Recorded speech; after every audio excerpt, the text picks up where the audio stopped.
තාත්තා කෙනෙක් කියනවා කොල්ලට අවුරුදු 16යි හාමුදුරුවනේ ළමයා ටිකක් මුරණ්ඩුයි. මං අහුවා දැන් ඔය ඇත්ත මොකද කරන්නේ මුරණ්ඩුකමට? මං ටිකක් තදට ඉන්න පටන් ගත්තලු එතන ඉඳන්.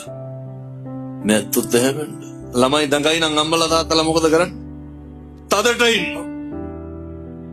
ඌවා තඩ ගොමඩ පින්නසුනේ. මෝඩකම්. මම අහුවා තාත්තගෙන්. තදට ඉන්න මතක් වුණා වගේ. කවද්ද ළමයාත් එක්ක අන්තිමට බත් කටක් කෑවේ. මතක නැහැ. මේ තාත්තලාට මතකද? කවද්ද කොල්ලට අන්තිමට බත් කටක් කෑවුවේ? කවද්ද ළමයාගේ ඔළුව අත ගෑවේ? එතකොට කියනවා මේ එහෙම බුරුලට ඉඳලා බෑලු. අර බෙදාගෙන ඉන්නව නේද ගෙවල් වල? මේ තාත්තා සැරට ඉන්නව අම්මා බුරුලට ඉන්නවා. අනේ කවුද ඔය කියන්නේ?